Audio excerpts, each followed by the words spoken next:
Hello students, welcome to crash biology. आज के lecture में हम देखेंगे एंडोस्पर्म। हमने लास्ट लेक्चर में देखा था फर्टिलाइजेशन, किस तरह से मेल गैमेट फ्यूज होके जाइगोट बनाता है और जो सेकंड मेल गैमेट होता है वो फ्यूज होके क्या बनाएगा, एंडोस्पर्म। तो एंडोस्पर्म क्या होता है आज के लेक्चर में हम देखेंगे। एंडोस्पर्म के फीचर्स क्या क्या होते हैं, टाइप्स क्या क्या होते हैं, फंक्शंस क्या क्या होते हैं, ये सारी चीज़ें हम आज के लेक्चर में देखेंगे। Endosperm forms as a result of triple fusion, that is the fusion of one of the male gamete with secondary nucleus। तो एंडोस्पर्म किसके रिजल्ट में बनता है? ट्रिपल फ्यूजन के रिजल्ट में। ट्रिपल फ्यूजन के रिजल्ट में बनेगा। और जो इसमें किस किस का फ्यूजन होगा? एक मेल गैमेट का और एम्ब्रियो सैक की तरफ से एक सेकेंडरी न्यूक्लियस का। बाकी बचा तो जो मेल गैमेट, उसका फ्यूजन किससे हुआ था? एग सेल से। और क्या बन गया था? एम्ब्रियो, जाइगोट और एम्ब्रियो। तो हम आज के लेक्चर में एंडोस्पर्म को देखेंगे। Some important features of endosperm. Endosperm के फीचर्स क्या क्या होते हैं? Endosperm is the characteristic of all angiosperms with the exception of Orchidaceae Podostemaceae. Endosperm में कैरेक्टरिस्टिक फीचर्स है, मतलब मोस्ट ऑफ द एंजियोस्पर्म्स में ये मिलता है। सिर्फ किस किस में नहीं मिलता? ऑर्किडेसी फैमिली में और पोडोस्टेमनेसी फैमिली में। इन दो फैमिलीज में ये नहीं मिलता है, बाकी सारी एंजियोस्पर्मिक फैमिलीज में ये मिलता है। In plants like beans, peas etcetera the entire endosperm is consumed for the nutrition of the developing embryo. कुछ प्लांट्स होते हैं जैसे बीन्स, पीज और भी काफ़ी सारे प्लांट्स होते हैं, उनमें जो पूरा का पूरा एंडोस्पर्म होता है उसको कंज्यूम कर दिया जाता है जो डेवलपिंग एम्ब्रियो होता है उसके न्यूट्रिशन में। हमने पिछले लेक्चर में पढ़ा था एंडोस्पर्म का फंक्शन क्या होता है। जो डेवलपिंग न्यूट्रिशन एम्ब्रियो होगा उसका न्यूट्रिशन, उसको पोषण देना। तो जो कुछ प्लांट्स होते हैं जैसे बीन्स और पीज, उनमें पूरा का पूरा एंडोस्पर्म कंज्यूम हो जाता है न्यूट्रिशन प्रोवाइड कराने में। Thus the mature seeds are without endosperm and such seeds are known as non endospermic and they store food in cotyledons. तो ये वाले जो सीड्स होते हैं इनमें एंडोस्पर्म प्रेजेंट नहीं होता है और ऐसे सीड्स को क्या बोला जाता है? Non endospermic seeds. और ये अपना फूड किस में स्टोर करते हैं? कॉटिलेडोन्स में इनका फूड होता है। जो एम्ब्रियो होता है उसको डेवलप करने के लिए फर्दर इनका फूड होता है कॉटिलेडोन्स में स्टोर, और इनको नाम दिया जाता है non endospermic. On the other end even the mature seeds of cereals, coconut, castor etcetera retain endosperm and such seeds are called endospermic. और इसके अलावा जो कुछ प्लांट्स होते हैं जैसे सीरियल्स, जैसे अनाज जिसमें क्या आता है? वीट, राइस, मेज, ये सीरियल्स होते हैं, और कोकोनट, कैस्टर, इनमें जो सीड होंगे उनमें एंडोस्पर्म प्रेजेंट होगा और ऐसे सीड्स को बोला जाता है endospermic seeds. Endosperm is usually triploid. Angiosperm triploid होता है, मतलब 3N होंगे, उसमें 3 सेट्स ऑफ क्रोमोसोम होंगे। ट्रिप्लॉइड आप जानते होंगे ट्रिप्लॉइड क्या होता है। हैप्लॉइड होता है single set of chromosome, diploid होता है 2 सेट्स ऑफ क्रोमोसोम, और ट्रिप्लॉइड होता है 3 सेट्स ऑफ ट्रिप्लॉइड। इनको जनरली ऐसे रिप्रेजेंट किया जाता है, हैप्लॉइड को N, डिप्लॉइड को 2N और ट्रिप्लॉइड को 3N। तो एंडोस्पर्म कैसा होता है? ट्रिप्लॉइड होता है, क्योंकि it is formed by the fusion of 3 haploid nuclei. 2 of these nuclei belong to the female gametophyte. क्योंकि ये बनता है 3 हैप्लॉइड न्यूक्लियाई के फ्यूजन से। तीनों हैप्लॉइड हैं तो 3 सेट्स बन जाएंगे, और इनमें 2 होते हैं वो फीमेल गैमेटोफाइट की तरफ से आते हैं और एक आता है मेल गैमेटोफाइट की तरफ से। ये कॉमन है। इसके अलावा एक्सेप्शंस भी होते हैं 3N के अलावा, और भी इनकी प्लॉइडी डिफर करती है डिफरेंट एंजियोस्पर्म्स में। But since the number of polar nuclei varies in different types of embryo sex, the cytological nature of the endosperm also shows variation. लेकिन क्योंकि जो पोलर न्यूक्लियाई होता है उसका नंबर डिफरेंट स्पीसीज में, एम्ब्रियो सेक्स में, different embryo sex में very करता है, अलग अलग होता है। तो इसी वजह से जो एंडोस्पर्म की प्लॉइडी होती है वो भी वेरी करती है, उसमें भी काफ़ी सारे वेरिएशंस होते हैं। For example in the Oenothera type of embryo sac where there is only 1 polar nucleus, the endosperm is diploid, and the Peperomia type of embryo sac has 8 polar nuclei, hence the endosperm is 9N। तो 9N होता है किसमें? Peperomia type embryo sac में, क्योंकि वहाँ पे 8 polar nuclei हो गए, 8 पोलर न्यूक्लियाई और एक मेल गैमेट। तो ये कितना, इसकी प्लॉइडी कितनी बनेगी? 9N। और ऐसे इनोथेरा में सिर्फ सिंगल पोलर न्यूक्लियाई होता है और एक मेल गैमेट, तो इसकी प्लॉइडी होगी डिप्लॉइड। ये डिप्लॉइड होगा, ये 2N का होगा। तो इसी तरह से डिफर भी कर सकता है एंडोस्पर्म की प्लॉइडी। किसके बेसिस पे? जो पोलर न्यूक्लियाई होंगे वो कितने प्रेजेंट है उसके बेसिस पे। अब नेक्स्ट देखेंगे हम टाइप्स ऑफ एंडोस्पर्म, कितने टाइप्स के एंडोस्पर्म पाए जाते हैं। On the basis of their development the following 3 types of endosperms have been recognised. उनके डेवलपमेंट के बेसिस पे एंडोस्पर्म को 3 टाइप्स में रिकॉग्नाइज किया गया है। कौन कौन सी? न्यूक्लियर एंडोस्पर्म, सेल्यूलर एंडोस्पर्म और हैलोबियल एंडोस्पर्म। तीनों को एक एक करके देखेंगे हम। Nuclear endosperm, in the development of nuclear endosperm, the first few divisions of primary endosperm nucleus are not accompanied by cell wall formation and nuclei thus produced remain free in the cytoplasm of the embryo sac. Example है coconut. तो nuclear endosperm में क्या होता है, इसके development में जो कुछ प्राइमरी एंडोस्पर्म के जो कुछ डिविजन्स होते हैं उनमें सेल वॉल फॉर्मेशन नहीं होता है, केवल न्यूक्लियस में डिवीजन हो गया और न्यूक्लियस ऐसे ही फ्रीली एम्ब्रियो सैक में घूमते हैं, फिर ऐसे वो इकट्ठे होकर एक एंडोस्पर्म बना लेते हैं। मतलब उनमें एक बॉल फॉर्मेशन नहीं होता है, जैसे ही डिवीजन हुआ न्यूक्लियस का वैसे ही उनमें बॉल नहीं बन जाती है। तो ये एग्जांपल है कोकोनट का। जो कोकोनट वाटर होता है वो एक्चुअली में एंडोस्पर्म होता है कोकोनट का, फ्री सेल्स होते हैं। ये है पूरा एम्ब्रियो सैक, इसमें ये फ्यूजन होके जाइगोट बना था वो एम्ब्रियो बना लेगा, ये एम्ब्रियो है। और जो पोलर न्यूक्लियस का फ्यूजन था मेल गैमेट के साथ वो एंडोस्पर्म बनाएगा। अब वो एंडोस्पर्म था उसमें डिवीजन हुए, तो डिवीजन होके यहाँ पे बॉल फॉर्मेशन होना था, वो बॉल फॉर्मेशन नहीं हुआ। ये सिर्फ न्यूक्लियाई हैं जो फ्रीली घूम रहे हैं एम्ब्रियो सैक में और यही बन जाएंगे क्या, एंडोस्पर्म। यही प्रोवाइड करेंगे न्यूट्रिशन इस एम्ब्रियो को। तो ये हम डायग्राम के थ्रू देख पा रहे हैं endosperm nucleus without wall formation, और ये एम्ब्रियो और ये कंप्लीट एम्ब्रियो सैक है। तो ये न्यूक्लियर एंडोस्पर्म का टाइप है, न्यूक्लियर एंडोस्पर्म का डायग्राम है। अब सेकंड देखेंगे cellular endosperm. In the formation of cellular endosperm there is no free nuclear phase as the wall formation begins right with the first division of the primary endosperm nucleus. इसमें ऐसा नहीं होता कि इसमें nucleus बन जाए और इसमें बॉल फॉर्मेशन नहीं हो। इसमें स्टार्टिंग से ही जैसे ही फर्स्ट डिवीजन होगा एंडोस्पर्म न्यूक्लियस का वैसे ही उसमें बॉल फॉर्मेशन स्टार्ट हो जाता है।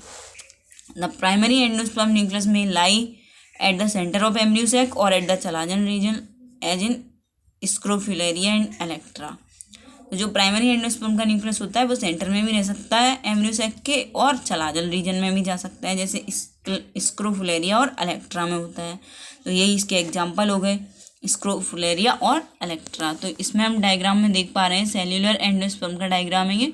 इसमें ये एम्ब्रियो सैक है, एम्ब्रियो सैक में एम्ब्रियो है और ये जो डिवीजन हो रहे हैं एंडोस्पर्म न्यूक्लियस में इसमें बॉल फॉर्मेशन हो रहा है। ये बॉल्स बनती जा रही हैं, इसमें साइमल्टेनियसली बॉल फॉर्मेशन हो रहा है। मतलब जैसे ही डिवीजन हुआ वैसे ही बॉल फॉर्मेशन हो गया न्यूक्लियस का।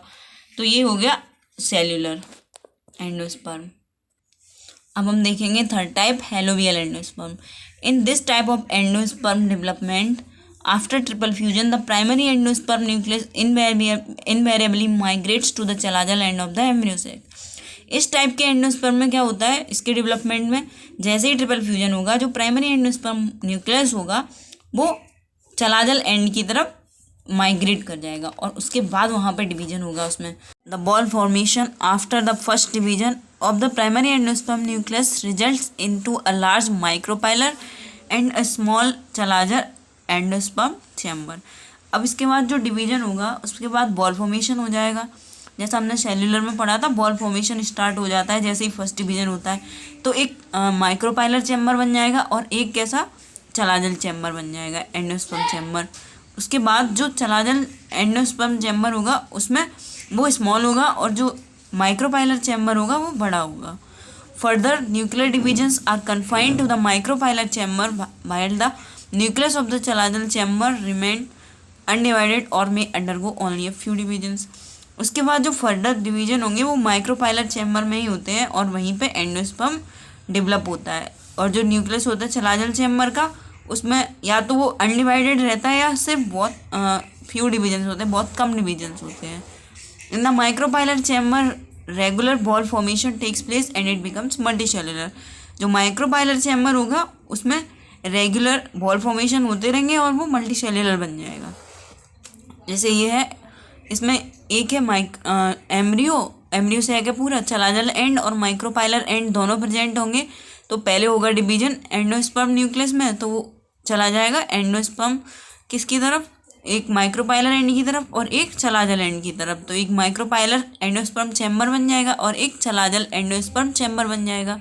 तो जो फर्दर डिविजन्स होंगे वो माइक्रोपाइलर एंड की तरफ ही कन्फाइंड रहेंगे, वहीं पे बॉल फॉर्मेशन होगा और वहीं पे मल्टीसेलुलर एंडोस्पर्म बनेगा। जैसे इसमें दिखाई दे रहा है हमें, एम्ब्रियो की तरफ माइक्रोपाइलर एंड पे एंडोस्पर्म बन गया और चलाजल एंड पे या तो उस न्यूक्लियस में बहुत कम डिवीजन होंगे या तो बिल्कुल ही डिवीजन नहीं होंगे। तो ये हो गया हेलोबियल एंडोस्पर्म। अब हम देखेंगे फंक्शंस ऑफ एंडोस्पर्म। एंडोस्पर्म के फंक्शंस क्या क्या होते हैं।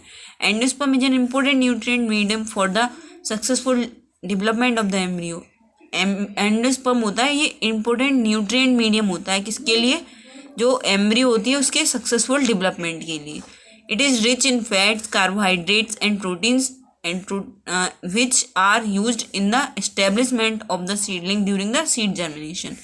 ये किस किस में रिच होता है, मतलब इसमें क्या क्या ज़्यादा मात्रा में प्रेजेंट होता है, फैट्स, कार्बोहाइड्रेट्स और प्रोटीन्स, जो कि यूज होती हैं जो एस्टेब्लिशमेंट होता है सीडलिंग का सीड जर्मिनेशन के टाइम पे उसके लिए। In plants where endosperm is abortive complete development of embryo is not achieved. ऐसे प्लांट जिसमें एंडोस्पर्म अबॉर्टिव होता है, मतलब वो प्रेजेंट नहीं होता है, अबॉर्ट कर दिया जाता है, उसमें कंप्लीट डेवलपमेंट एम्ब्रियो का नहीं हो पाता है। In the early stages of development the embryo does not show any specificity for the endosperm. और जो अर्ली स्टेजेस होती हैं डेवलपमेंट की, उसमें एम्ब्रियो की डेवलपमेंट की, उसमें जो एंडोस्पर्म होते हैं वो कोई स्पेसिफिसिटी नहीं शो करता है। मतलब ऐसा नहीं है कि इस प्लांट के लिए यही स्पेसिफिक एंडोस्पर्म यूज किया जाएगा as a nutrient medium. Hence, the juice of an immature endosperm of a plant may be used as a nutrient medium for the developing embryo of other plant। इसीलिए जो कुछ immature endosperm होते हैं उन plants के, उनका juice किसी भी दूसरे प्लांट के न्यूट्रिशन के लिए, दूसरे प्लांट के एम्ब्रियो की न्यूट्रिशन के लिए यूज किया जा सकता है। Example coconut milk. Liquid endosperm of coconut is frequently used as a nutrient medium in artificial embryo culture. तो जो कोकोनट मिल्क होता है, जो कोकोनट का वाटर होता है, वो लिक्विड एंडोस्पर्म होता है कोकोनट का, उसको यूज किया जाता है आर्टिफिशियल एम्ब्रियो कल्चर्स में एज ए न्यूट्रिएंट मीडियम। मतलब जो हाइब्रिडाइजेशन प्रोसेसेस होती हैं, आर्टिफिशियल एम्ब्रियो कल्चर्स होते हैं, आर्टिफिशियल कंडीशन में एम्ब्रियो को ग्रो कराना, उसमें न्यूट्रिएंट मीडियम की तरह यूज किया जाता है कोकोनट मिल्क। तो ये होता है हमारा कंप्लीट एंडोस्पर्म। हमने इसके फंक्शंस भी देख लिए, एंडोस्पर्म के टाइप्स भी देख लिए, फीचर्स भी देख लिए, सारा कुछ देख लिया। अब इसमें 2 इम्पोर्टेंट टर्म्स बचे हैं, वो और कंप्लीट कर लें और उसके बाद हमारी इस यूनिट में सारी इंपॉर्टेंट चीज़ें कंप्लीट हो जाएंगी, जितनी इंपॉर्टेंट थी वो सब कंप्लीट हो जाएंगी। वो है 2 टर्म्स है, पॉलीएम्ब्रियोनी और एपोमिक्सिस। इन पे मोस्टली शॉर्ट नोट आता है, तो बस हम इनको जान लेंगे, उतना ही इनफ होगा हमारे लिए। After fertilisation ovules mature into seeds. तो हम पॉलीएम्ब्रियोनी पढ़ने जा रहे हैं। आफ्टर फर्टिलाइजेशन मतलब फर्टिलाइजेशन के बाद जो ओव्यूल्स होता है वो सीड्स में कन्वर्ट हो जाता है, मैच्योर हो जाता है सीड में। Normally a single embryo is present in each seed but sometimes more than 1 embryo are present in a seed. This condition is known as polyembryony.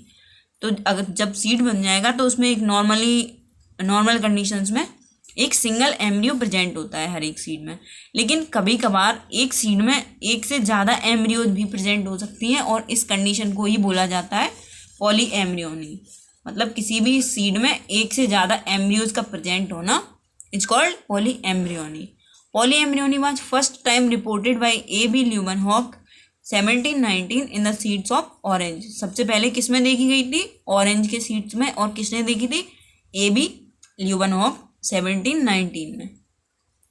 Polyembryony includes all such instances where there is actual occurrence of 2 or more pro-embryos or embryos in a developing ovule, irrespective of the fact that only one succeeds to mature and the rest degenerate। Polyembryony क्या होती है? वो सारे उन instances को include करती है जिनमें जो एक्चुअल अकरेंस होती है 2 या 2 से ज़्यादा प्रो एम्ब्रियोज और एम्ब्रियोज की किसी भी डेवलपिंग ओव्यूल में। और इस फैक्ट से कोई लेना देना नहीं होता कि उनमें सिर्फ एक ही सक्सेसफुली मैच्योर होगी, सक्सेसफुली वही ग्रो करेगी, बाकी सारी डिजनरेट कर जाएंगी। अब नेक्स्ट टर्म है apomixis. The phenomena of substitution of sexual process by the asexual methods is known as apomixis and plants which show it are called apomictic plants. Apomixis क्या होता है, जहाँ पे जिन प्लांट्स में जो सेक्सुअल रिप्रोडक्शन होता है उसको सब्सटीट्यूट कर दिया जाता है ए सेक्सुअल रिप्रोडक्शन से, तो उसी को बोला जाता है एपोमिक्सिस। और ऐसे प्लांट जिनमें एपोमिक्सिस प्रेजेंट होती है उनको बोला जाता है एपोमिक्टिक प्लांट्स। अब हम आगे देखेंगे तो हमें और ज़्यादा क्लैरिटी आएगी और ज़्यादा क्लियरली समझ आएगा। According to Winkler 1908 the term apomixis away from mixing refers to the substitution of sexual reproduction by any method which does not involve meiosis and syngamy। तो जो विंकलर थे साइंटिस्ट, उनके अकॉर्डिंग एपोमिक्सिस का मतलब away from mixing, मतलब mixing नहीं हो रही है उसमें, उस किसी भी जो प्रोसेस है उसमें मिक्सिंग नहीं हो रही, अवे फ्रॉम मिक्सिस। वो उन्होंने क्या बताया था इस प्रोसेस को, जो सब्सटीट्यूशन होता है सेक्सुअल रिप्रोडक्शन का ऐसे किसी भी मेथड की हेल्प से जिसमें मियोसिस और सिनगेमी इन्वॉल्व नहीं होता। मियोसिस किस में इन्वॉल्व होता है, सेक्सुअल रिप्रोडक्शन में, और सिनगेमी भी सेक्सुअल रिप्रोडक्शन में इन्वॉल्व होता है। तो इसका मतलब है कि जो ऐसी प्रोसेसेस जिनमें मियोसिस और सिनगेमी एब्सेंट होता है उनको बोला जाता है apomixis. Meiosis and syngamy are the two main characteristic of sexual reproduction और एम्फीमिक्सिस। तो जो सेक्सुअल रिप्रोडक्शन होता है उसको बोला जाता है एम्फीमिक्सिस, मतलब वहाँ पे मिक्सिंग हो रही है। तो मियोसिस और सिनगेमी दोनों क्या होती हैं, दो मेन कैरेक्टरिस्टिक होते हैं सेक्सुअल रिप्रोडक्शन के। With the help of syngamy and meiosis haploid and diploid phases regularly alternate each other and this is known as alternation of generation. तो जो सिनगेमी होती है और मियोसिस होती है उसकी हेल्प से जो प्लांट्स होते हैं वो हैप्लॉइड और डिप्लॉइड दोनों फेजेस को ऑल्टरनेट करते हैं, और इसी को बोला जाता है ऑल्टरनेशन ऑफ जनरेशन। क्योंकि जो मियोसिस होता है वो हैप्लॉइड बनाता है कंडीशन और सिनगेमी बना देती है डिप्लॉइड, तो दोनों कंडीशन को अल्टरनेट कर दिया जाता है और इसी को बोला जाता है alternation of generation. In many plants however this normal process of sexual reproduction is substituted by an asexual process. और इसके अलावा जो कुछ प्लांट्स होते हैं उनमें ये नॉर्मल जो प्रोसेस होती है सेक्सुअल रिप्रोडक्शन की उसको सब्सटीट्यूट कर दिया जाता है एसेक्सुअल प्रोसेस से, और इसी को बोला जाता है एपोमिक्सिस। एपोमिक्सिस से टाइप भी होते हैं, क्या क्या है types of apomixis, non recurrent apomixis, recurrent apomixis और एडवेंटिव एपोमिक्सिस। ये तीन मेन टाइप्स हैं एपोमिक्सिस के। तो ये दोनों टर्म्स भी हमने कंप्लीट कर लिए, पॉलीएम्ब्रियोनी और एपोमिक्सिस। तो सारे इंपॉर्टेंट जितने भी क्वेश्चन थे इस यूनिट के, यूनिट 7 के, BSc first year second semester के यूनिट 7 के, वो हमने कंप्लीट कर लिए हैं। अगर आपको इसमें कोई और टॉपिक चाहिए तो आप कमेंट करके बताना, और बाकी सारे जो लॉन्ग क्वेश्चन, शॉर्ट क्वेश्चन वो ऑलमोस्ट कंप्लीट हो ही चुके हैं, जो नॉर्मली जनरली हर एक यूनिवर्सिटी के एग्जाम में पूछे जाते हैं, चाहे वो रिटन हो या ऑब्जेक्टिव हो। तो ये यूनिट भी कंप्लीट हो गई। इससे पहले भी हमारी 5 यूनिट कंप्लीट हो चुकी हैं। अगर आपने वो नहीं देखी है तो आप चैनल पे जाके देख सकते हैं अवेलेबल प्लेलिस्ट में। अगर आप चैनल पे नए हैं तो चैनल को सब्सक्राइब कर देना, वीडियो को ज़्यादा से ज़्यादा लाइक करना और अपना फीडबैक देना कमेंट्स में, और अगर कोई डाउट भी हो तो उसको भी कमेंट करना, और वीडियो को ज़्यादा से ज़्यादा लाइक भी कर देना। और इंस्टाग्राम पे आप जाके क्रेज बायोलॉजी को फॉलो भी कर लेना, और वीडियो को ज़्यादा से ज़्यादा शेयर करना। Thanks for watching.